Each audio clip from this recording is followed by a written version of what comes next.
जुदि गोसो जायोब्ला गुबुन जाथिजों हाबा जाखांनायनि उनावबाबो मोजां खामानिखौ मावनो हायो आरो माने जास्ट थैया बर'निल' जानांगौ, गावनि प्रेजेन्ट जाय जातिजों बिलं खालामो बेनिल' जानांगौ। हेल' लोगोफोर खुलुमबाय।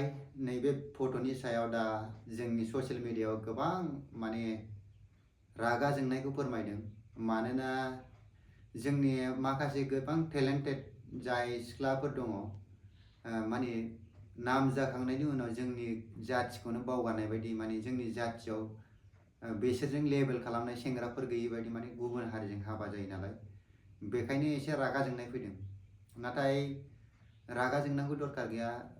जोंनि बर'नि सेंग्राफोर बा सिख्लाफोर जायफोरा माने गाज्रि सानो, जों गावखौनो बै लेभेलनि बानायनानै लाग्रोनांगोन, अब्लासो जोङो जोंनि बै गोजौआव थांखानाय माखासे एथलीटआनो जा, गिदिर फरायनाय डक्टर, इन्जिनियार, जायखिजाया मानो जेखि फिल्डआव गोजौआव थाङाखै मानो बेफोरखौ लाबोनो हागोन। सासे मानसिया जेब्ला गोजौआव थाङोना, बेनि नांनाय खरसा थांलाय फैलाय गोबां एक्सपेन्सिभ जायो, माने फैसा बुरजा नांगौ जायो बेखौ मेनटेन खालामनो थाखाय। दा जोंनि बर'नि गेजेराव सोरनावबा सोरनावबा फैसा दङबो जानो हागौ, नाथाय बेनि कारेक्टार, बेनि टेलेन्टआ बेसेबांसिम गैयाबा बेखौ कम्पेयार खालामनो हाया। फैसा थानानैल'बाबो जाया, बेयाव माखासे कारेक्टाराबो थिग थानांगोन। आं खोनानो मोन्दों जोंनि क'क्राझारावनो सासे मानसिया फरेनाव थाहैनाय हौवाया माने बर' हिन्जावखौ हाबा खालामदों। दा थांखांनायनि उनाव माखासे खाहाराननि थाखाय माने बिसोरो दा गारलायनाय बायदि जादों होनना खोनादों। नाथाय बेबायदि जाथावनाङा आरोना, गारलायनाय मानाया जों गावजों गाव लालायलायोबा माखासे खोथाफोरखौ बुजिलायनानै लानांगौ।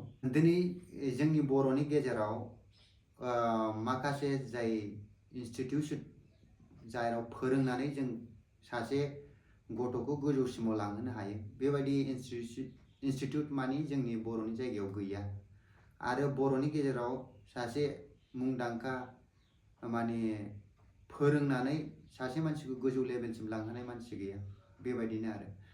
दा दिनै जोंनि जेसेबांखिनाखि गिदिर गिदिर लेखा फरायनांगौ, माबा मोनसे कर्स लाहैनांगौ, माबा ट्रेनिं लाहैनांगौ, जों बांसिन मायाव गुवाहाटियाव थाङो, नङाबा गुबुन जायगायाव थाङो।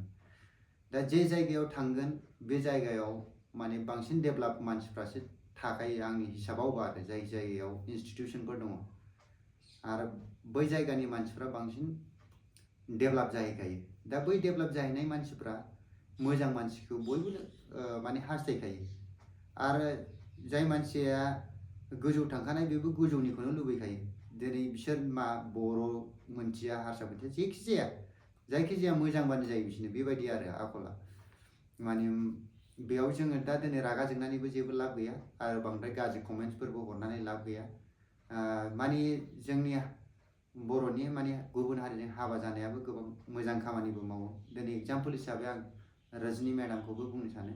दा गुबुनजों हाबा जाखांनायनि उनावबो बिथाङा जोंनि बर' समाजनि थाखाय गोदो जाफ्लेबाय थानाय आरो दानि समाव जानाय माखासे गोबां जेंनाफोरखौ लानानै माने सिनेमा बानायनानै माने जोंनि बर' समाजखौ फोसाबनो सानो। जुदि गोसो जायोब्ला गुबुन जातिजों हाबा जाखांनायनि उनावबाबो मोजां खामानिखौ मावनो हायो आरो माने जास्ट थैया बर'निल' जानांगौ, गावनि प्रेजेन्ट जाय जातिजों बिलं खालामो बेनिल' जानांगौ। अब्लाबो दस्रा जातिजों हाबा जाबाबो गावनि समाजनि मोजां खामानि मावनो हायो लोगोफोर। दा नोंसोर मा होनो फोरमायबानो जाबाय लोगोफोर, नाथाय गाज्रि कमेन्ट्स खालामनो नाङा आरो ना। खुलुमबाय लोगोफोर।